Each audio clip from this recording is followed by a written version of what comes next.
Hi everyone, Dr. Fink here. Today we'll talk about the difference between testosterone and anabolic steroid. So, quick disclaimer, this is not medical advice, this is entertainment only. So, I often get asked, is testosterone an anabolic steroid?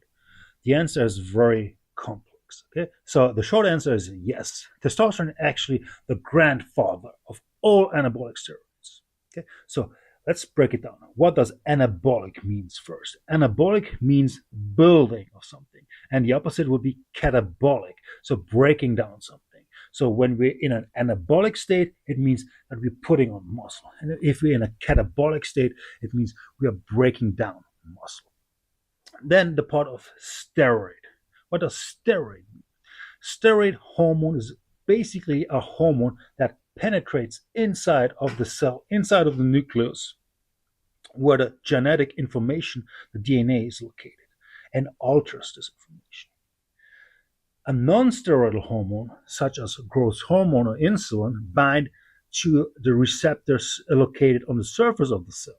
Okay, so that's a big difference. Steroid hormone goes all the way inside of the nucleus, and non-steroidal hormone bind to receptor on the membrane of the cell. Okay, so now we know what a steroid hormone is, and we know what anabolic means. Okay, so growth hormone, insulin are non-steroidal hormones. Okay, so let's get that out of the way first.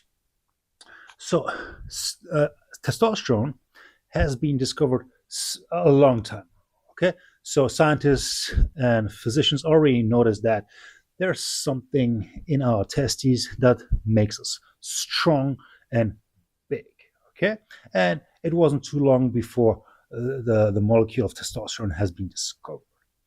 And then they noticed that, oh yeah, it is very anabolic. It builds muscle and strength, but it also has these other effects. And these other effects are called androgenic effects. So androgenic is everything related to male characteristics. So beard or body hair growth, deepening of the voice. So those are androgenic effects.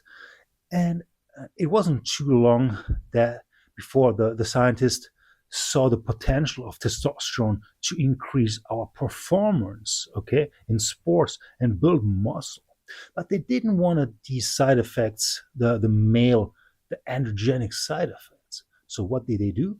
They took the chemical formula of testosterone and they tweaked it around a little bit. Okay, they just changed it here and there to minimize the androgenic effects, so the male characteristics, because we don't need that in a situation of sports performance.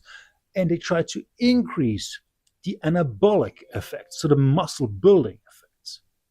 And that's how dianabol, trenbolone, deca, primbolone, all those synthetic steroids have been developed.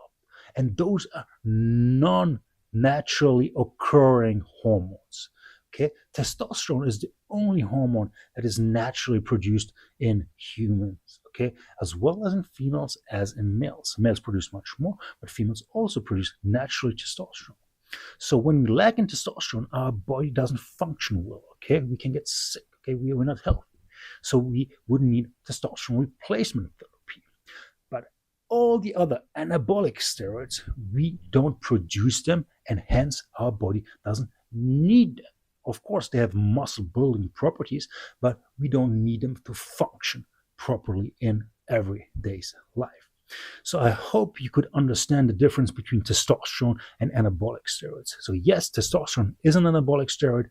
It is the only one that is naturally occurring in our body and that we need, and the rest has been synthetically developed to increase our muscle mass and decrease the side effects of male characteristics.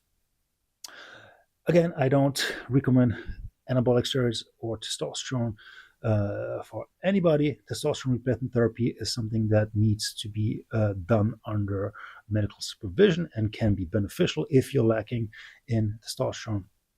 But otherwise, performance-enhancing drugs can have several side effects. Please let me know what you think in the comments down below, and see you next time.